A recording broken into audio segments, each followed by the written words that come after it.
తాకట్లో ఉన్న బంగారాన్ని విడిపించి ఆ రోజున మార్కెట్ ధర కట్టి మిగిలిన డబ్బును మీకు అందిస్తుంది కొమ్మూరి గోల్డ్.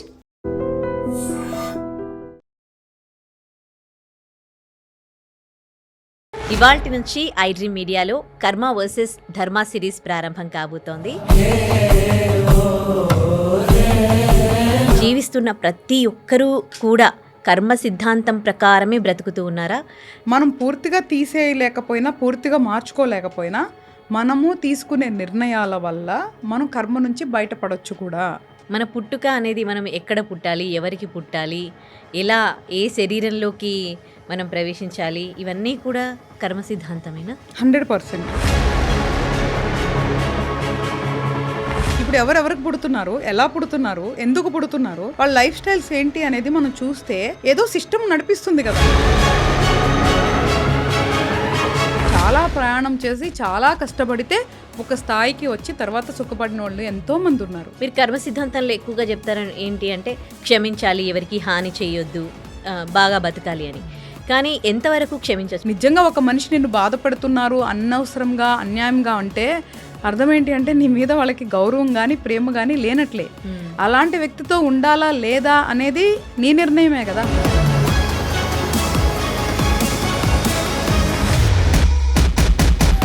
క్షమించడం అనేది ఫైన్, కానీ వాళ్ళకి అన్యాయం జరిగింది కదా, న్యాయబద్ధంగా పోరాడటం అనేది న్యాయ పోరాటం అంటారు. అంటే మనకి శాస్త్రంలో కూడా నువ్వు చెప్పిన గీతలో కానీ ఎక్కడైనా ధర్మయుద్ధం ఎప్పుడు తప్పు కాదు. ఐడ్రీమ్ ప్రేక్షకులకు నమస్కారం. కర్మ వర్సెస్ ధర్మ సిరీస్కి స్వాగతం.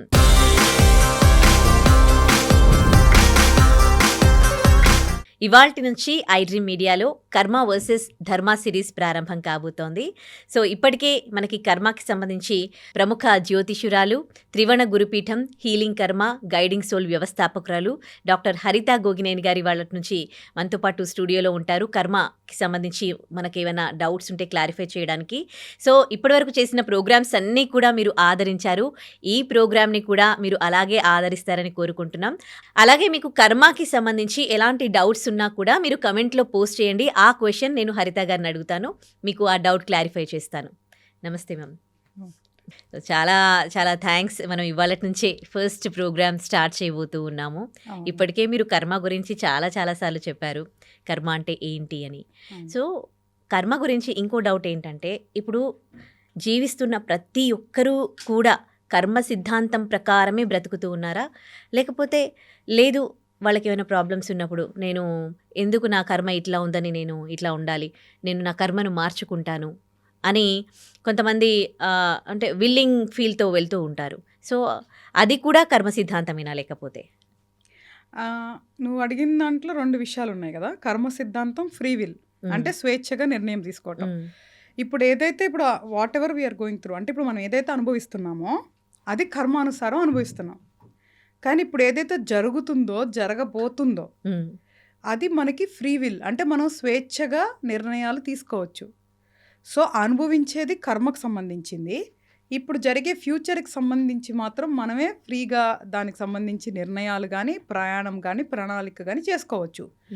అందులో మనం చేసే పనుల వల్ల మళ్ళీ మంచి చెడు అనేది మళ్ళీ ఫ్యూచర్ అకౌంట్లో నీకు స్టోర్ అవుతూ ఉంటుంది అనమాట. సో ఇప్పుడు ఇలా జరుగుతుంది కర్మ అయినా, మనం పూర్తిగా తీసేయలేకపోయినా, పూర్తిగా మార్చుకోలేకపోయినా, మనము తీసుకునే నిర్ణయాల వల్ల మనం కర్మ నుంచి బయటపడొచ్చు కూడా. సో అది మనం తీసుకునే నిర్ణయాల వల్ల ఆధారపడి ఉంటుందన్నమాట. సో ఇప్పుడు ఫర్ ఎగ్జాంపుల్ ఇప్పుడు కర్మానుసారం, కర్మానుసారం పూర్వజన్మలోనో లేదో మనకు తెలుసో తెలియకో మనం చేసిన యాక్షన్స్ వల్ల వచ్చిన రియాక్షన్స్నే కర్మ అంటారు. అంటే మనం చేసిన దానికి ఫలితమే కర్మ అని చెప్పబడతాం మనం. ఇప్పుడు ఈ శరీరంలో వాళ్ళకి ఏదైనా హెల్త్ రిలేటెడ్ ఇష్యూ వచ్చింది అనుకుందాం. ఫర్ ఎగ్జాంపుల్ డయాబెటిక్ ఇష్యూయే వచ్చింది అనుకుందాం. అది హెరిడిటీ అవ్వచ్చు, లేదా కర్మానుసారం రావచ్చు. సో కర్మానుసారం ఎలా వస్తుంది? కర్మానుసారం వల్లే గ్రహాలు కూర్చుంటాయని ఎప్పుడు చెప్తూ ఉంటాను కదా. సో ఆ గ్రహాల స్థితిగతులు బట్టి, ఆ హార్మోన్స్ ఇంబ్యాలెన్స్ బట్టి మనకి డయాబెటీస్ అనేది వస్తూ ఉంటుంది. నువ్వు చూస్తే షుగర్ తిన్నంత మాత్రానో, లేదు అంటే వేరే అంటే స్ట్రెస్ ఉంటేనో, స్ట్రెస్ ఉండకపోతేనో, వేరే వేరే రకరకాలుగా నువ్వు ఎప్పుడు జడ్జ్ చేయలేవు. డయాబెటిక్ ఎందుకు వస్తుంది అనేది ఎప్పుడు జడ్జ్ చేయలేవు. నువ్వు చూసి చాలామందికి 40-50 ఇయర్స్లో వస్తుంది. హెరిడిటీ ఎట్లా అవుతుంది? నువ్వు మామూలుగా వచ్చే ముందే వాళ్ళకి జీన్స్లో ఉంటుంది అంటే ఎక్కడ మొదలైంది అసలు అది? సో ఇలాగ డయాబెటిక్ సంబంధించి మనకి చాలా క్వశ్చన్స్ ఉంటాయి కదా. సో నేనేమంటాను, వాట్ ఎవర్ ఇట్ ఈస్, ఒక ఇన్సులినో లేదా హార్మోన్స్ రిలేటెడ్కి సంబంధించిన ఒకటి నీకు వచ్చింది కర్మానుసారమే అనుకుందాం. ఇప్పుడు అది వచ్చింది, నువ్వు దాన్ని పెంచుకుంటావా తగ్గించుకుంటావా నీ చేతుల్లోనే ఉంటుంది కదా. అవును. అంటే సమయానికి మందులేసుకుంటావా, లేదా నీ ఆహారపు అలవాట్లు మార్చుకుంటావా, దానికి సంబంధించిన ఎంతో కొంత కసరత్తు చేసుకుంటావా అనేది మన చేతుల్లోనే ఉంది కదా. సో రావటం కర్మ అనుకుందాం. ఫర్ ఎగ్జాంపుల్ చెప్తున్నాను నేను అర్థం అవటానికి. ఒకవేళ డయాబెటిక్ అనే ఒక వ్యాధి రావటం కర్మ అనుకుందాం, కానీ దాన్ని తగ్గించుకోవటం పెంచుకోవటం అయితే మన చేతుల్లోనే ఉంది కదా. కరెక్ట్. సో దాన్ని తినకూడని పదార్థాలు ఇష్టం వచ్చినట్టు తినేసేసేసి ఇన్సులిన్స్ లెవెల్కి వెళ్ళిపోయి ఏదన్నా సివియర్గా చేసుకోవటం అనేది ఫ్రీ విల్లే కదా, అది కర్మ కాదు కదా. సో నీకే వచ్చింది దానికి నువ్వు రెస్పాన్సిబిలిటీ కాదు కదా. ఒక శరీరంలో ఒక డయాబెటిక్ అనే ఒక వ్యాధి రావటం అనేది వాళ్ళకి సంబంధం లేకుండా జరిగి ఉండొచ్చు కదా. అవును. కానీ ఇప్పుడు ఎలా బతకాలి, దాని నుంచి ఎలా బయటికి రావాలి, ఎలా తగ్గించుకోవాలి, ఆ జీవితం ఏదైతే తను తినే కానీ చేసే పనులు ప్రణాళిక అనేది ఫ్రీ విల్. సో కర్మానుసారం కొన్ని వచ్చినా అంటే మనకు సంబంధం లేకుండా మనం తెలియకుండా వచ్చేదనే కదా మనం కర్మ యాక్షన్స్ అంటున్నాము. కానీ వచ్చిన తర్వాత దాని నుంచి ఎలా మనం తప్పించుకోగలము, లేదంటే ఎలా తగ్గించుకోగలము, లేదా ఎలా ఓవర్కమ్ అవుతాము అనేది మాత్రం మన చేతుల్లోనే ఉంటుంది. సో ఎప్పుడు కూడా కర్మ మీద వదిలేసేసేసి బ్లేమ్ చేసేసి అనేది ఒక ఎక్స్క్యూజ్. ఏది జరిగినా సరే దాని నుంచి మనం బయటకు రావచ్చు. సో కర్మానుసారం మనకి అనుకోకుండా కొన్ని జరిగినా మన చేతుల్లో లేనివి దాని నుంచి ఎలాగా బయటకు వచ్చేది అనేది మాత్రం మనకి పూర్తి స్వేచ్ఛ, మనకి పూర్తిగా మన ఫ్రీ విల్ డెసిషన్స్ మీద ఆధారపడి ఉంటుంది.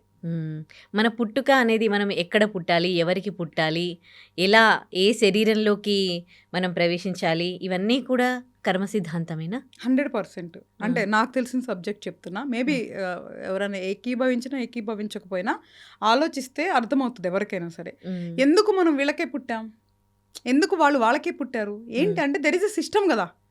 ఇప్పుడు ఎవరెవరికి పుడుతున్నారు, ఎలా పుడుతున్నారు, ఎందుకు పుడుతున్నారు, వాళ్ళ లైఫ్ స్టైల్స్ ఏంటి అనేది మనం చూస్తే ఏదో సిస్టమ్ నడిపిస్తుంది కదా. మనకి తెలియనే ఒక పవర్ ఆర్ సిస్టమ్ ఎక్కడో ఆపరేట్ అవుతుంది కదా. సరే అది మనం ఎవరు చూడలేదు, బట్ చూసిన దాన్ని బట్టి అర్థం చేసుకుంటే మన యొక్క ప్రీవియస్ యాక్షన్స్ వల్ల ప్రజెంట్ రియాక్షన్స్నే కర్మ అని మనం ఎలా చెప్తున్నామో, ఒక మనిషి అంటే ఒక ఆత్మ అని చెప్తాం మనం బేసికల్గా, సోల్. బేసికల్గా ఒక సోల్ తన ప్రీవియస్ పునర్జన్మ అంటే ప్రీవియస్ జన్మలో, పునర్జన్మ అంటే మళ్ళీ ప్రీవియస్ బర్త్లో వాళ్ళు చేసిన తప్పొప్పులకి సంబంధించిన లెక్కని తీర్చుకోవటానికి కోసం ఏ శరీరంలో ఎవరికి ఎలా పుట్టాలి అనేది కర్మ నిర్ణయిస్తుంది.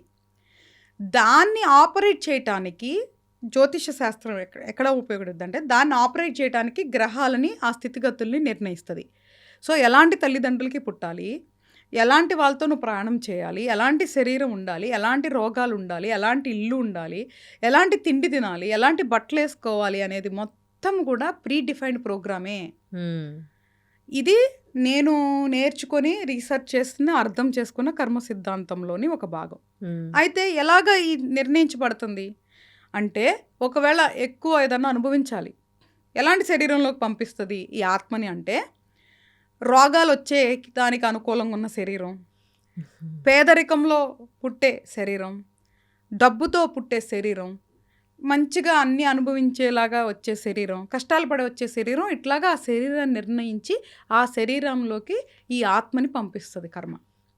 సో ఇదంతా కూడా ప్రీ డిఫైన్డ్ ప్రోగ్రాము. మనం చేసిన లెక్కలకి తగ్గ రిజల్ట్స్ ఇట్లా వస్తుంది అనమాట. అలా వచ్చినప్పుడు కూడా ఇక్కడ వెరీ సింపుల్ ఏంటి అంటే, నువ్వు ఇంతకుముందు తెలిసి తెలియక అంటే ప్రీవియస్ జన్మలో తెలిసి తెలియక చేసిన వాటికి ఇప్పుడు రిజల్ట్స్ కదా, దానికి తగ్గట్టుగా నువ్వు పుట్టావు. కానీ ఇప్పుడు మళ్ళీ చెడు కర్మ చెయ్యకుండా మంచి విల్తో మంచి ఆలోచనలతో కనుక మనం ప్రయాణం చేయగలిగితే మన తలరాతల్ని మనం మార్చుకోవచ్చు. సో నువ్వు చూస్తే చాలామంది పేదరిక కుటుంబంలో పుట్టినా కూడా గొప్ప గొప్ప వ్యక్తులైన వాళ్ళు ఎంతమంది ఉన్నారు, గొప్ప గొప్ప ధనికులైన వాళ్ళు ఎంతమంది ఉన్నారు. అంతెందుకు ఈరోజు నువ్వు చెప్పే హిస్టరీలో ఉన్న సక్సెస్ స్టోరీస్ వాళ్ళందరూ కూడా రోడ్డు మీద నుంచి వచ్చిన వాళ్ళే. వాళ్ళు పేదరికంలో పుట్టాం కదా అని అలాగే వాళ్ళ ఆలోచనలు ఆగిపోలేదు. వాళ్ళు చాలా ప్రణాళిక చేసుకొని, చాలా ప్రయత్నాలు చేసుకొని, చాలా ప్రయాణం చేసి చాలా కష్టపడితే ఒక స్థాయికి వచ్చి తర్వాత సుఖపడిన వాళ్ళు ఎంతోమంది ఉన్నారు. అంటే అది కర్మలో రాసి పెట్టుందేమో అలా కూడా అనుకోవచ్చు కదా. కాదు, కర్మ అనేది నువ్వు ఎక్కడ పుట్టాలో నిర్ణయించేసింది, నువ్వేం చేయాలో నిర్ణయించేసింది. ఎప్పుడు నువ్వు ఎక్స్క్యూజ్ తీసుకుంటావు? మనం చేసే యాక్షన్స్, మన ఆలోచనల పద్ధతి వల్ల మనం డిస్కౌంట్ కానీ లేదు అంటే కనుక బోనస్ కానీ పొందుతావు నువ్వు. సో మనకి ఫ్రీ విల్ అనేది 100% ఉంటుంది. అంటే గెలుపోటములు కర్మ కాదా? గెలిపోవటములు మన లైఫ్ లో మనం జయించడం, మనం ఏమైనా అనుకున్నది సాధించడం, సక్సెస్ అవ్వడము. ఫ్రీ విల్ కూడా ఉంటుంది. ఎందుకు ఉంటుంది అంటే ఇప్పుడు ఈ కర్మానుసారం నువ్వు ఒక సపోజ్గా ఒక లైఫ్ లీడ్ చేస్తున్నావు. ఇప్పుడు నువ్వు అన్నట్లు గెలిపోవటములు అంటే ఏదన్నా పని చేసినప్పుడే కదా. బట్ అసలు అందులోకి నువ్వు వెళ్ళాలి కదా. నువ్వు గెలవాలన్నా ఓడాలి అన్నా కూడా నువ్వు ఏదో ఒకటి చేయాలి కదా. అసలు అది చేసే వరకు వెళ్తుందా లేదా అనేది ఫ్రీ విల్. వెళ్ళిన తర్వాత మేబీ మనకున్న కర్మ వల్ల 10 సార్లు ఓడిపోవచ్చేమో, 11సారి గెలవచ్చేమో. నువ్వు అన్నట్లు చాలా మంచి కర్మ ఉంటే 2సారికి గెలవచ్చేమో. కానీ పోరాడతావా లేదా అనేది నీ ఫ్రీ విల్ కదా. సో పోరాడాలని నేచరే నువ్వు. సో 10 సార్లైనా పర్వాలా, 11 సార్లు గెలుస్తాను అనేది నీ విల్ కదా. That is called will power. So అది నిన్ను గెలిపిస్తుంది. ఇప్పుడు ఏది నువ్వు మేనిఫెస్ట్ చేస్తున్నావో అది కూడా నీకు హెల్ప్ అవుతుంది. ఇప్పుడు ఏదైతే ఫ్రీ విల్ ఉందో అది కూడా నీకు హెల్ప్ చేస్తుంది. సో కర్మను అలాగే కదా మనం జయించాలి. సో రాసిందే అనుభవిస్తానికి పుడితే ఇంకా మనం ఎందుకు, ఇంకా మనం మార్చుకోవాలి. సో అందుకే మనిషి జన్మ ఒక్కటే దాంట్లో సాధ్యం. నీకు వేరే ఏ జన్మలో నువ్వు మార్చుకోలేవు. ఒక్క మనిషి జన్మలోనే ఈ ఆత్మకి మనం విముక్తి ఇవ్వగలం. ఎలా ఇవ్వగలం అంటే ఆ కర్మని మనం ఫ్రీ చేసుకోవాలి. ఓకే. అసలు ఈ కర్మ గురించి ఎవరు చెప్పారు? మనకు పునర్జన్మ ఉన్నది అండ్ గత జన్మ కూడా ఉంది అని. అంటే కొంతమందికి ఇలాంటి డౌట్స్ కూడా ఉంటాయి. అసలు ఏంటి ఈ కర్మ? ఒక మనిషి జీవితం అనేది ఒకటేసారి పుడతారు, ఉన్న రోజులు హ్యాపీగా ఉండాలి. కొన్ని మంచి మాటలు చెప్పేవాళ్ళు కూడా ఉంటారు. అంటే ఎవరికి హాని చేయకుండా వాళ్ళ లైఫ్ లీడ్ చేస్తే చాలు, నెక్స్ట్ బర్త్ ఉంటుందో లేదో ఎవరికీ తెలియదు. కానీ మీరు కర్మ సిద్ధాంతం, గత జన్మ, పునర్జన్మ అంటారు. అసలు గత జన్మ ఉన్నది, పునర్జన్మ ఉంటుంది అని ఎవరు చెప్పారు? దేంట్లో రాసి పెట్టుంది? హిందూ శాస్త్రంలో పొందుపరచబడింది. మనిషి అనే వాళ్ళు ఎవరికైనా సరే కర్మ అనేది అప్లికేబుల్ అవుతుంది. కానీ హిందూ శాస్త్రంలో మాత్రమే దానికి సంబంధించిన ఎక్స్ప్లెనేషన్ ఇవ్వబడింది. ఒక మనిషి ధర్మం ఏంటి, ఒకవేళ ధర్మం తప్పితే ఎలాంటి కర్మ వస్తుంది, ఒకవేళ మనం ఏ కర్మ మనం గనక మనం స్టోర్ చేసుకుంటే దాని తర్వాత దాని రిజల్ట్స్ ఎలా వస్తాయి, సో ఈ కర్మ నుంచి మనం ఎప్పుడు విముక్తి పొందొచ్చు, దీనికి సంబంధించిన సిస్టమ్ అంతా మన దగ్గర పొందుపరచబడి ఉంది. సో కర్మ అనేది ఓన్లీ హిందూ శాస్త్రానికి లిమిటెడ్ కాదు. హిందూ శాస్త్రంలో దానికి సంబంధించిన ఎక్స్ప్లెనేషన్ ఇవ్వబడింది. ఇప్పుడు సైన్స్ గురించి ఒక టెక్స్ట్ బుక్లో ఎక్స్ప్లెనేషన్ ఇస్తారో, హిందూ శాస్త్రంలో కూడా ఈ కర్మ ధర్మం గురించి మనకి ఎక్స్ప్లెనేషన్ ఇవ్వబడింది. బట్ కానీ ఇది అందరికీ అప్లికేబుల్ అవుతుంది. సో ఇప్పుడు నువ్వు అన్నట్లు మనకి ప్రీవియస్ జన్మ గుర్తుండదు, నెక్స్ట్ జన్మ ఏంటో తెలీదు. అందుకే నేనేం చెప్తున్నాను, మనకి తెలియని జన్మలో మన జీవితాన్ని మనమే రాసుకుందాం. మంచిగా పుట్టాలి, మంచిగా బతకాలి, కాబట్టి ఇప్పుడు తప్పు చేయొద్దు. ఈ జన్మలో నువ్వు అన్నట్లే మనకి నచ్చినట్లే బతుకుదాం, కానీ ఎవరిని మోసం చేయకుండా, ఎవరిని బాధ పెట్టకుండా, అంటే ధర్మాన్ని తప్పకుండా మనకి నచ్చినట్లే బతుకుదాం. ఇప్పుడు నేను ఒక ఫుడ్ ఏదన్నా తినాలి అనుకుంటున్నా, ఆహార పదార్థం, నేను హ్యాపీగా దానికి సంబంధించినవన్నీ కొనుక్కొని తీసుకొచ్చి నేను మా ఇంట్లో ఎవరైనా ఉన్నారో వండుకొని తిని తృప్తిగా ఉండటం ఇది ఒక పద్ధతి. కానీ నేను తినాలనుకుంటున్నాను, కానీ నేను వండుకోకుండా ఎవరి దగ్గర లాక్కొని తింటా, అది తప్పు. సో నువ్వు ఎలా తినాలనుకుంటున్నావు, ఎలా తిన్నావు అనేదే దాని నుంచి వచ్చే రిజల్ట్సే కర్మ. కర్మ అనేది ఎప్పుడు మంచి చెడు అని కాదు. కర్మ is results of your action. మనం చేసేదానికి ఫలితమే కర్మ. Very simple. ఏం చేస్తామనేది మన చేతుల్లోనే ఉంది కదా. కాబట్టి ఇప్పుడు తినాలనుకుంటున్నాం, మనం చాలా పద్ధతులు ఉన్నాయి, మనకి తినడానికి చాలా ఫుడ్స్ ఉన్నాయి. కొంతమంది ఎగ్స్ తింటారు, కొంతమంది వెజిటేబుల్స్ తింటారు, కొంతమంది మాంసాహారం తింటారు. అంటే ఒక జీవిని చంపి తింటున్నాము అంటే అది తప్పు అని ఒకళ్ళు తినలేదు అనుకో, అది మంచిది వాళ్ళకి. లేదు ఒక జీవులు చచ్చిపోయిన పర్వాలా, మన టేస్ట్ బడ్స్ మనకి రుచిగా ఉంటుంది, మనం తినాలి అనుకొని చూస్ చేసుకున్నాం అనుకో, దానికి సంబంధించిన రిజల్ట్స్ వేరే ఉంటాయి. అంటే నేను చంపట్లేదు కదా అంటే అలా కాదు కదా. దాన్ని పెంచినోళ్ళు, దాన్ని చంపినోళ్ళు, దాన్ని తిన్నోళ్ళు అందరూ ఆ పాపంలో భాగం చేసుకోవాల్సిందే. అంటే ఒక జీవిని చంపేదానికే పెంచి దాన్ని అలా చేయటం అనేది మానవత్వం అంటే అనిపించుకోదు కదా. సో అవి కొన్ని ఉంటాయి అన్నమాట, చిన్న చిన్నవి. అలా అని మరి నాకు తినాలనిపిస్తే తినొద్దా అంటే మనం అన్నీ తినం కదా. ఎందుకు కొన్ని మాత్రమే తినాలనుకుంటున్నాము అంటే మనకున్న అవి ప్రేరేపిస్తాయి. అది నువ్వు కంట్రోల్ చేసుకొని తింటావా తినవా అనేది మన ఫ్రీ విల్లే కదా. సో ఇంకా వేరే ఆప్షన్స్ ఉన్నాయి కదా, అదేందుకు తినాలే వదిలేద్దాం వద్దులే అనుకుంటే అయిపోతుంది. అలా అందరు తింటే మానేస్తారు అనుకో, ఇలా పెంచి వాటిని చంపే ప్రాసెస్ అనేది ఆగిపోతుంది కదా. కరెక్టే. పాపం వాటికి తొందరగా పెరగడానికి రకరకాల ఇంజెక్షన్స్ ఇస్తారు, రకరకాలు చేస్తారు కదా. అవి కూడా ప్రాణం ఉన్న జీవే కదా. కొంతమంది అంటారు మరి చెట్లు కూడా జీవులే కదా అట్లా అంటే, బట్ ఇది వేరు అది వేరు, సబ్జెక్టు డిఫరెన్స్ ఉంటుంది. ఒక జీవిని పెంచి తిరిగే అన్ని ఉన్న అవయవాలు ఉన్న ఒక జీవి తిరిగే జీవిని తినేది వేరుంటుంది, మొక్కలు తినేది లేదంటే కూరగాయలు తినేది వేరుంటుంది. కాబట్టి నేనేమంటానంటే తెలిసి తెలిసి ఒక ప్రాణానికి ఇబ్బంది పెట్టి చేసే పనులకి ఏదో ఒకటి, అది 5% అయినా 10% అయినా చెడు అనేది మనం జమ చేసుకుంటాం అనమాట. అలాగే మనుషుల్ని మనం తెలిసి గనక బాధ పెట్టి ఎదుటి వాళ్ళని అంటే మానసికంగా అయినా శారీరకంగా అయినా హింసించితే మాత్రం అది కూడా చెడు కర్మ కింద వస్తుంది. మన లైఫ్ మనకి ఇష్టం వచ్చినట్టు బతికేదానికి 1000% మనకి హక్కు ఉంది. ఓన్లీ అట్ ద కండిషన్ ఎవరిని బాధ పెట్టకుండా ఇబ్బంది పెట్టకుండా. అంటే ఈ కర్మ సిద్ధాంతం ఏం చెప్తుంది అంటే మీరు అన్నట్టుగా ఎవరిని బాధ పెట్టకుండా ఇబ్బంది పెట్టకుండా మీరు హ్యాపీగా బతకాలి, మీ సోల్ని కూడా ఇబ్బంది పెట్టొద్దు. దీని మూల సిద్ధాంతం ఇదేనా కర్మ సిద్ధాంతం? Very simple. అదే కర్మ సిద్ధాంతాన్ని నమ్ముకుంటే ఇంకా ఎవరు అంటే మళ్ళీ వచ్చే కర్మ ఎట్లా ఉంటుందో అని కొంచెం భయంతోనైనా ఎలాంటి తప్పుడు పనులు చేయరు, పద్ధతిగా బతుకుతారు.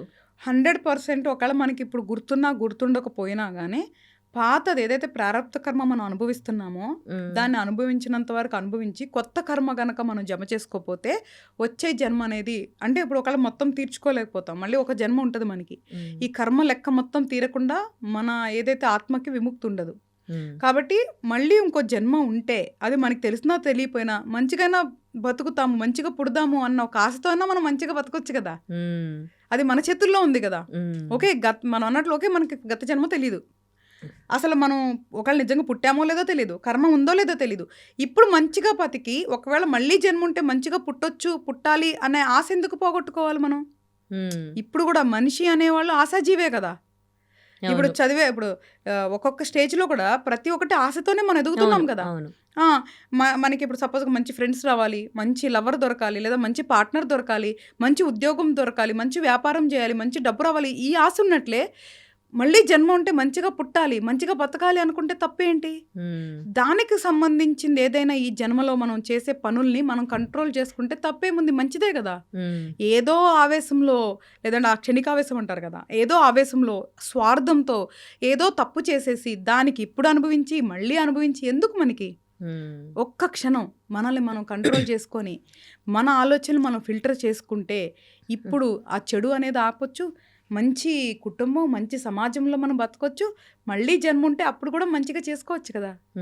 మీరు కర్మ సిద్ధాంతంలో ఎక్కువగా చెప్తారని ఏంటి అంటే క్షమించాలి, ఎవరికి హాని చేయొద్దు, బాగా బతకాలి అని. కానీ ఎంతవరకు క్షమించవచ్చు? ఒక పర్సన్ ఒకరిపైన ఇంకొకరిపైన దాడి చేస్తూ ఉన్నారు, సరే వాడు అంటే దాడి చేస్తూ ఉంటే కూడా నా కర్మ సరే వాడిని క్షమిద్దాం అని వదిలేసి హామ్ చేసుకోవడం బెస్టా, లేకపోతే వాడిని అడ్డుకొని ఎదురుగా ఫైట్ చేయడము కరెక్టా? కర్మ సిద్ధాంతం ఏం చెప్తుంది ఇలాంటి సిచ్యువేషన్లో? ఇప్పుడు మంచి ప్రశ్న వేసావు నాన్న. ఇప్పుడు ఎవరన్నా నీకు హామ్ చేస్తున్నారు, ఫర్ ఎగ్జాంపుల్ నీకు ఫ్రీ విల్ అన్నది ఒకటి ఉంది కదా. కర్మానుసారం నువ్వు ఒకరి చేత బాధించబడుతున్నావు కదా, ఇక్కడ నీకు ఫ్రీ విల్ ఉంటుంది. ఫ్రీ విల్ అంటే ఏంటి? నీవు స్వతహాగా నిర్ణయం తీసుకునే నీ ఆలోచన. సో ఇక్కడ నీ ఆలోచన ఏం చెప్పాలి? ఏదర్ ఆ మనిషి నుంచి దూరంగా ఉంటావా, ఆ మనిషితో ఉండి మార్చుకోవాలనుకుంటున్నావా, లేదా ఆ మనిషికి బుద్ధి చెప్పాలనుకుంటున్నావా, లేదా ఆ మనిషిని కర్మకు వదిలేసి నీ బతుకు నువ్వు బతకాలనుకుంటున్నావా? ఇట్లాగా మనకి ఒక 10 చాయిస్లు ఉన్నాయి అనుకో. ఇందులో ఏది నిర్ణయించుకుంటావు అనేది నువ్వేగా. ఆ మనిషిని క్షమించి ఉండాలనుకుంటున్నావా, వదిలేయాలనుకుంటున్నావా? ఆ మనిషికి బుద్ధి తెప్పించడానికి ఏదైనా చేయాలనుకుంటున్నావా, లేదా కొంచెం అగ్రెసివ్గా థింక్ చేస్తే నన్నే ఇలా చేశాడా, వాడి జీవితాన్ని ఏదన్నా చేద్దాం అనుకుంటున్నావా? ఇట్లాగా మనకి రకరకాల ఆలోచనలు వస్తాయి కదా. నేనేం చెప్తున్నాను అంటే నిజంగా మన జీవితంలో ఎవరైనా జీవితంలో ఒక మనిషి వల్ల బాధించబడితే ధైర్యంగా నిర్ణయం తీసుకోవాలి. ఎలా తీసుకోవాలి? ఆ మనిషి తాత్కాలికంగా మనల్ని బాధిస్తున్నాడా, లేదా ఆ మనిషి బుద్ధే మనల్ని బాధించటమా? First number 1. ఎందుకంటే కొంతమంది కొన్ని సిచ్యువేషన్లో స్ట్రెస్ వల్లనో లేదా వేరే దాని వల్లనో ఒకరిని బాధించటం కానీ బాధ పెట్టడం కానీ జరిగేదానికి అవకాశం ఉంటుంది. ప్రతి మనిషి తప్పు చేస్తాడు. సో ఫస్ట్ నువ్వు అవకాశం ఇస్తున్నావా వాళ్ళకి మారటానికి? ఇస్తే వర్త్ అనుకుంటే అవకాశం ఇవ్వు. లేదు నువ్వు అన్నట్లు వాళ్ళ బుద్ధి లేదు సరిగ్గా, నీ మీద వాళ్ళకి ఇష్టం లేదు, నిజంగా ఒక మనిషి నిన్ను బాధపడుతున్నారు అనవసరంగా అన్యాయంగా అంటే అర్థం ఏంటి అంటే నీ మీద వాళ్ళకి గౌరవం కానీ ప్రేమ కానీ లేనట్లే. అలాంటి వ్యక్తితో ఉండాలా లేదా అనేది నీ నిర్ణయమే కదా. ప్రయత్నించమంటా నేను ఎప్పుడు కూడా. ఎందుకు సడన్ గా డెసిషన్ తీసుకునే దాని బదులు మనకి ఫ్యూచర్ లో ఎప్పుడు రిగ్రెట్స్ ఉండకూడదు కాబట్టి ప్రయత్నించమంటాను. సో ప్రయత్నించిన తర్వాత కూడా వాళ్ళల్లో మార్పు రాకపోతే వాళ్ళ నుంచి దూరంగా ఉండేదా ఏంటి అనేది నిర్ణయం తీసుకోవాలి. ఇక్కడ పాయింట్ నెంబర్ 1, నువ్వు అన్నా క్షమించడం. కలిసి ఉన్నా కలిసి ఉండకపోయినా క్షమించటం వలన వాళ్ళకి మనకి రుణానుబంధం అనేది తెగ్గొట్టిపోతుంది. అది తెగ్గొట్టినంత వరకు ఈ సైకిల్ కంటిన్యూ అవుతూ ఉంటుంది. నువ్వు వాళ్ళని క్షమించావనుకో అక్కడతో వాళ్ళతో నీకు రుణానుబంధం తెగిపోతుంది. లేదు అంటే మళ్ళీ వీడు అనుభవిస్తానికి మళ్ళీ నీతో ఏదో లింక్ పెట్టుకొని మళ్ళీ ఇంకొక జన్మలను మనం భరించాల్సిన అవసరం ఏంటి? అందుకోసం క్షమించమని చెప్తున్నాను. క్షమాగుణం అనేది చిన్న విషయం కాదు నానా. ఒకళ్ళని క్షమించడం అంటే అంత ఈజీ అనుకుంటున్నావా? చాలా పెద్ద టాస్క్ అది.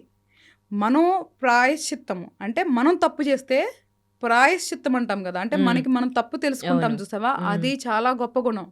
అది జరగాలన్నా ఒకళ్ళు తప్పు చేసినప్పుడు నువ్వు క్షమించాలన్నా ఈ 2 చాలా గొప్ప గుణాలు. అంత ఈజీగా అవి రావు. కాబట్టి ఆ యొక్క ఘర్షణలోంచి ఏదైతే నువ్వు బయటకు వస్తావో అదే నువ్వు. సో వాళ్ళని క్షమించి కలిసి ఉంటావా విడిపోతావా అనేది నీ నిర్ణయం. లేదు వాళ్ళకి లెసన్స్ టీచ్ చేయాలనుకుంటున్నావా, కాలం ఎట్లాగో టీచ్ చేస్తుంది. నన్ను నమ్మండి. అది ఆ రోజా, నెక్స్ట్ రోజా, నెక్స్ట్ వీకా, నెక్స్ట్ మంతా, నెక్స్ట్ ఇయరా లేదా నెక్స్ట్ జన్మ అనేది కర్మ డిసైడ్ చేస్తుంది. కానీ తప్పు చేసిన ప్రతి ఒక్కళ్ళు ఒక రోజు దానికి లెక్క చెల్లించాల్సిందే. కానీ అది ఎంత తొందరగా పనిచేస్తుంది అనేది యువతల వ్యక్తి బట్టి ఆధారపడి ఉంటుంది. వాళ్ళు చేసే యొక్క పని యొక్క తీవ్రత బట్టి ఆధారపడి ఉంటుంది. బట్ అనుభవించటం అయితే ఖాయం, ఇందులో ఎటువంటి సందేహం లేదు. సరే అది నువ్వు క్షమించేసేసి కాలానికి వదిలేస్తావా లేదా అనేది నీ నిర్ణయం. లేదు ఇంకొక పని నువ్వు బుద్ధి చెప్పాలనుకుంటున్నావు అనుకో, మనకి సిస్టమ్ ఉంది కదా, లా అని ఒక సిస్టమ్ ఉంది కదా, పద్ధతిగా వెళ్ళొచ్చు. నువ్వు మన చేతుల్లోకి తీసుకోకూడదు. ధర్మాన్ని కానీ కాలాన్ని కానీ మన చేతుల్లోకి తీసుకోకూడదు. ఇప్పుడు ఎవడో ఒకటి తప్పు చేశాడు అంటే వాడికి బుద్ధి చెప్పాలని నువ్వు 4 మనుషుల్ని హైర్ చేయటం కానీ, లేదా మనమే వాడు వచ్చినప్పుడు కర్ర తీసుకొని కొట్టామనుకో, వాడు తప్పు చేసినందుకు కొట్టారు అని వాళ్ళు అనుకుంటారు. కానీ నువ్వెవరు వాడిని శిక్షిస్తానికి అనేది కాలం అనుకుంటుంది. నువ్వు వాడి చేతులు అనుభవించాలని నేను రాశా, మళ్ళీ తిరిగి నువ్వెవరు వాడిని శిక్షిస్తానికి. కరెక్ట్. ఇక్కడ అర్థం చేసుకోవాల్సింది ఏంటి అంటే నాన్న, మనకి బాధాకరమైన మనం అర్థం చేసుకోవాల్సింది ఏంటంటే ఒకటి చేతిలో మనం మోసపోయాము లేదా ఒకళ్ళ చేతిలో మనం బాధించబడుతున్నాం అంటే అది మన కర్మ. కానీ అది కంటిన్యూ చేస్తావా లేదా అనేది నీ ఫ్రీ విల్. బ్రేక్ చేయమంటున్నా నేను. ఓకే, నీ కర్మని నువ్వు బ్రేక్ చేయి, నీ కర్మను నువ్వు జయించు. వాళ్ళతో ఉండాలా లేదా నీకు స్వేచ్ఛగా ఉంది నిర్ణయం తీసుకోవటం, అది నిర్ణయం తీసుకో. వాళ్ళు మార్చుకుంటావా లేదా నిర్ణయం తీసుకునేది ఉంది నీ దగ్గర. వాళ్ళతో ఉండాలా లేదా మార్చుకుంటావా లేదా అనేది నీ free will.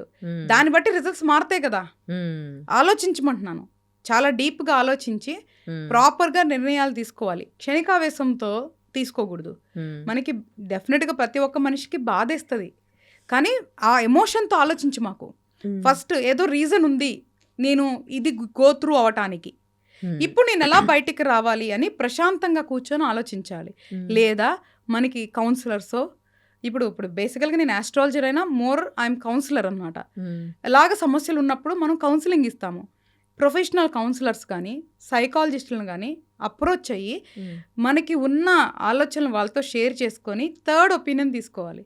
Rather than talking to me ఫ్రెండ్స్తో ఫ్యామిలీ వాళ్ళతో మాట్లాడేదానికంటే అలా థర్డ్ పార్టీ అంటే అవతల వ్యక్తికి మనకి సంబంధం లేని 3వ వ్యక్తి దగ్గర వ్యక్తపరచుకుంటే మనకి ప్రాపర్గా మనకి సజెషన్స్ వస్తాయి అనమాట, సలహాలు. మన వాళ్ళు ఎట్లా ఉంటారంటే బయాస్డ్ ఉంటారు కాబట్టి మనకి ప్రాపర్గా వాళ్ళు సజెషన్ ఇవ్వలేరు. సో నేను ఫస్ట్ చెప్పేది ఏంటంటే ఒకళ్ళ రిలేషన్ అయినా నార్మల్గా అయినా ఎక్కడైనా ఇబ్బంది వచ్చి మనం నిర్ణయం తీసుకోలేని పరిస్థితి ఉంటేనే అప్పుడు థర్డ్ ఒక ఒపీనియన్ తీసుకొని దాన్ని బట్టి డెసిషన్ తీసుకొని చక్కగా నీట్గా ప్రణాళిక చేసుకొని అహింస మార్గంలో వెళ్ళటం బెటరు. లేదు వాళ్ళకి నిజంగా చేయాలనుకుంటే మన దగ్గర చట్టాలు ఉన్నాయి, లాలు ఉన్నాయి. మిస్యూజ్ చేయకుండా జెన్యున్గా వెళ్ళి అప్రోచ్ చేయొచ్చు. అంటే ఎంతవరకు అవుతుంది అంటే అది మళ్ళీ సపరేట్ సబ్జెక్ట్. బట్ ఒకవేళ నువ్వు నిజంగా వాళ్ళని శిక్షించాలి అనుకుంటే మనకి ఏదైతే పార్ట్ ఆఫ్ లా ఉందో దానికి ఎవరైతే కార్యకర్తలు ఉన్నారో వాళ్ళ చేతుల్లో పెడతాం బెటర్, మనం మన చేతుల్లో తీసుకోకుండా. ఎందుకు చెప్తున్నానంటే ఇప్పుడు వాళ్ళకి ఏదన్నా చేస్తే ఈ క్షణం మనకి ఏదో తృప్తి కలగొచ్చు, కానీ దానివల్ల కూడా మళ్ళీ చెడు కర్మ అనేది ఫామ్ అవుతుంది. ఒక చెడు చేసిన వ్యక్తికి ఏదో మనం బుద్ధి చెప్పాలని మళ్ళీ చెడు తెచ్చుకునే బదులు మనం అది అర్థం చేసుకొని యాక్సెప్ట్ చేసేసే, అంగీకరించి వాళ్ళని క్షమించి అక్కడ నుంచి ఆ ఊబిలోంచి బయటికి వెళ్ళిపోమంటున్నా. బ్రేక్ ద కర్మ అంటున్నా నేను. ఓకే, కర్మ బ్రేక్ అయిపోద్ది, ఇంకా కర్మ మళ్ళీ మనకి ఫాలో కాదు, అక్కడికి బ్రేక్ అయిపోద్ది. అది మన చేతుల్లోనే ఉంటది, చెయ్యాలి. అలా చేయలేరు మన వాళ్ళు, అక్కడే మనం సఫర్ అవుతూ ఉంటాం అనమాట. అది మనం ఎప్పుడైతే తెలుసుకొని మనం మెచ్యూర్డ్గా ఆలోచించి ప్రాక్టికల్గా ఉంటామో ఇవన్నీ బయటికి రావచ్చు. ఇప్పుడే అంటే చాలామంది అనుకోవచ్చు ఇప్పుడు మనం ఇది చెప్తున్నాం కదా అంటే మనం ఏదో చదువుకొని చెప్తామో లేదో ఇంకోటి అనుకుంటారు. లేదు, నేను ఇంతకుముందు కూడా చెప్పా, మళ్ళీ చెప్తున్నా, జీవితంలో ఏదైతే నేను చూశానో, నేర్చుకున్నానో, అనుభవించానో, రీసెర్చ్ చేశానో ద రియల్ ప్రాక్టికల్ సబ్జెక్ట్ మాత్రమే నేను చెప్తున్నా. అంటే ఏది పాసిబుల్లో అదే చెప్తున్నా. ఇది చేయగలరు, ప్రతి మనిషి చేయగలరు తలుచుకుంటే, కానీ చెయ్యాలి అనుకోరు, అక్కడే ఆగిపోతారు. చాలా మంది భరిస్తారు, మేబీ డిపెండెన్సీ అయి ఉండొచ్చు, లేదా ఇంకొక బలహీనత అయి ఉండొచ్చు. ఇలా రకరకాలుగా ఉంటాయి. వాటికి మనం కర్మను బ్లేమ్ చేయకూడదు. నాకు మీరు చెప్పిన సబ్జెక్ట్ చాలా బాగా అర్థమైంది. కాకపోతే నాకు పురాణాలకు సంబంధించి 2 డౌట్స్ ఉన్నాయి. ఒకటి, శ్రీకృష్ణుడు ఏంటంటే సందర్భం వచ్చినప్పుడు మనం ఫైట్ చేయాలి అని చెప్తారు. అండ్ భీష్ముడికి తీసుకొచ్చేసరికి కొన్నిసార్లు భరించాలి అని ఉంటుంది. ఆయన అన్ని కర్మ సిద్ధాంతాన్ని భరిస్తారు. సో ఒక కేస్కి సంబంధించి ఫాదర్కి పిల్లలకి మధ్య డిస్టర్బెన్స్ వచ్చాయి. ఎందుకంటే ఫాదర్కి 2 వైఫ్స్, సో ప్రాపర్టీ అంతా సెకండ్ వైఫ్ బాబుకి చేశాడు. ఇప్పుడు ఫస్ట్ వైఫ్ పిల్లలు ఫైట్ చేస్తూ ఉన్నారు. సో ఇలా ఫైట్ చేయడం కరెక్టా, లేకపోతే వదిలేసి కర్మ సిద్ధాంతాన్ని బ్రేక్ చేసుకోవడం కరెక్టా, లేకపోతే ఏది కరెక్ట్ అంటారు? ఇది యాక్చువల్గా వెరీ టిపికల్ క్వశ్చన్. ఇది కర్మతో యాక్చువల్గా ఒక తండ్రి ఆస్తి ఆ బిడ్డలకి రావటం వాళ్ళ హక్కు. That to first wife kids వాళ్ళు కంపల్సరీగా సెకండ్ మ్యారేజ్ కూడా చేసుకోలేదు తను, జస్ట్ అప్పుడు వాళ్ళకి డెఫినెట్గా హక్కు ఉండదు. ఎవరైతే ఫస్ట్ భార్య వాళ్ళ పిల్లలకి హక్కు ఉంటుంది. అయితే ఇక్కడ మనం అర్థం చేసుకోవాల్సింది ఏంటంటే ఆ రెండో వ్యక్తి ఆస్తి కోసమే వచ్చి ఉండొచ్చు, ఈ డబ్బు కోసమే వాళ్ళని లోబర్చుకొని ఉండొచ్చు. ఎయిదర్ ఫస్ట్ వాళ్ళు కూర్చోబెట్టి ఆ ఫాదర్కి అర్థమయ్యేలాగా చెప్పి 4 మంచి మనుషులతోనో రకరకాలుగా, అంటే ఫస్ట్ మాటలతో ఆ మనిషి మనసు మార్చి, మైండ్ మార్చి, రియలైజేషన్ ప్రాసెస్లోకి వెళ్ళి చేసి సాత్వికంగా చేసుకునేది ఒక పద్ధతి. అదంతా అయిపోయింది. అప్పటికి మారలేదు. మారినప్పుడు డెఫినెట్గా లా ప్రకారం ఫైట్ చేయడంలో తప్పే లేదు. ఎందుకంటే ఇక్కడ ఎవరిని మనం హామ్ చేయట్లేదు, అది వీళ్ళ హక్కు. ఎందుకంటే అదే తండ్రిని నమ్ముకొని ఈ పిల్లలు వచ్చారు కదా, అదే భర్తను నమ్ముకొని ఆవిడ జీవితం అంతా అట్లా ఉంది కదా, ఉండి ఆయన నమ్ముకొనే పిల్లలు సంసారం అనేది ఏర్పరచుకున్నారు కదా. ఇప్పుడు నడి రోడ్డు మీద వదిలేయటం అది 100% అధర్మం. ఆయన కర్మ ఆయన అనుభవించాల్సిందే. ఆయన కర్మను అనుభవిస్తాడు అనేది ఇది ఫిక్స్డ్ ప్రోగ్రామ్. ఇంకా నువ్వు దీని గురించి ఆలోచించాల్సిన అవసరం లేదు. కానీ వదిలేయటం, ఫైట్ చేయటం అనేది వీళ్ళ హక్కు. ఫైట్ చేయటం అనేది వీళ్ళ హక్కు, అది అధర్మం కాదు. ఏదో బయట వాళ్ళ ఆస్తుల కోసం ఫైట్ చేస్తే అధర్మం తప్ప సొంత తండ్రి ప్రాపర్టీ మిస్యూజ్ అయ్యి రాంగ్ హ్యాండ్స్లోకి వెళ్లకుండా వాళ్ళ తల్లి కోసం వాళ్ళ కోసం పోరాడటం అనేది తప్పు కాదు. అంటే వాళ్ళ వర్షన్ ఏ విధంగా ఉందంటే, సో మీ అందరు పెళ్ళిళ్ళు అయిపోయాయి, మీది అయిపోయింది, మీ బాధ్యత నేను చేశాను, మీకు ఇంకేం రైట్ ఉంది అని ఆ ఫాదర్ వాదిస్తే? రైట్ ఏమన్నా, ఒక ఫాదర్ బతుకున్నంత వరకు తన ఆస్తి తను అనుభవించవచ్చు. ఆయన అనుభవించే దాన్ని లాక్కోవట్లేదు కదా. ఆయన తదనంతరం అనేది వాళ్ళ పిల్లలకే చెందాలి కదా, అది హక్కు కదా. మన ఆడపిల్లలు కదా అతను అబ్బాయి, సో వారసత్వం అనే ఫీల్ కూడా ఉంటుంది కొంచెం పాత జనరేషన్ వాళ్ళకి. కానీ ఆడవాళ్ళైనా మగవాళ్ళైనా ఆస్తి అనేది అందరికీ సమానం అని ఈరోజు లాలోనే వచ్చింది తల్లి. లానే మార్చేశారు. వారసత్వం అనేది జెండర్ బేస్డ్ కాదు, ఎవరికైనా ఈక్వల్ రైట్స్ ఉంటాయి అనేది ఇప్పుడు లా ఉంది. సో లా ప్రకారం డెఫినెట్గా వాళ్ళు ఫైట్ చేస్తే ఈ పిల్లలే గెలిచేదానికి 100% ఛాన్స్ ఉంటుంది. కాకపోతే ఇదంతా జరిగింది అంటేనే వీళ్ళకి కొంత చెడు కర్మ ఉండబట్టే ఈ ఫేస్ వచ్చిందనేది వీళ్ళు అర్థం చేసుకోవాలి. అర్థం చేసుకొని ఆ కర్మని జయించే మార్గంలో వాళ్ళు వెళ్ళాలి. ఎలా వెళ్ళాలి అంటే, ఇప్పుడు వాళ్ళు దీన్ని 2 రకాలు. వదిలేయటం, క్షమించటం అనేది ఫైన్. కానీ వాళ్ళకి అన్యాయం జరిగింది కదా, న్యాయబద్ధంగా పోరాడటం అనేది న్యాయ పోరాటం అంటారు. అంటే మనకి శాస్త్రంలో కూడా నువ్వు చెప్పిన గీతలో కానీ ఎక్కడైనా ధర్మయుద్ధం ఎప్పుడు తప్పు కాదు, ధర్మయుద్ధం ఎప్పుడు చెడు కాదు. వీళ్ళు లా ప్రకారం ఫైట్ చేస్తున్నారు అంటే అది ధర్మయుద్ధం. అదే నువ్వు 4-5 మంది వాళ్ళు గూండాలను పెట్టి వాళ్ళ నాన్నని ఒక రూమ్లో కట్టేసి ఒరే రాస్తావా సస్తావా అని అడిగితే అదే అధర్మయుద్ధం. లా ప్రకారం వెళ్ళినప్పుడు అది ధర్మయుద్ధం, తప్పే లేదు. వాళ్ళ అమ్మకి వాళ్ళకి న్యాయం జరగాలి. వీళ్ళకి పెళ్ళిళ్ళు అయిపోయి బాగున్నాయి, వాళ్ళ అమ్మ పరిస్థితి ఏంటి, ఆవిడ ఎలా బతకాలి? ఇదే మనిషిని నమ్ముకొని బతికిందే. మరి ఆవిడ ఉన్నప్పుడే ఒక అమ్మాయిని తీసుకొని వచ్చి ఆవిడ మానసికంగా అన్ని రకాలుగా మోసం చేశాడే, మరి ఇప్పుడు ఆవిడకి న్యాయం చేయాలి కదా. అంటే ఇక్కడ చిన్న కరెక్షన్, తనకి ఇవ్వడం జరిగింది కానీ వాళ్ళకి 90% ఇస్తే ఆ అమ్మాయికి, ఆ లేడీకి 10% ఇవ్వడం జరిగింది. సో ఆ 10%తో తను అది లైఫ్ చేస్తోంది కదా అని. అంటే సొంత భార్యకి 10% ఇచ్చారా?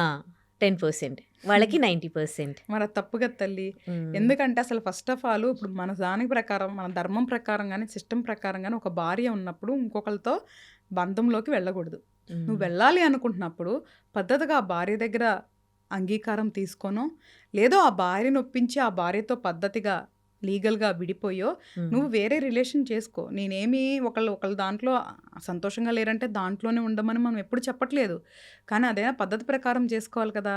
చేసుకొని నువ్వు వెళ్తే పర్వాలా. ఆవిడని మానసికంగా నువ్వు బాధ పెట్టి, మానసికంగా మోసం చేసి ఇలాగ చేయటం అధర్మమే.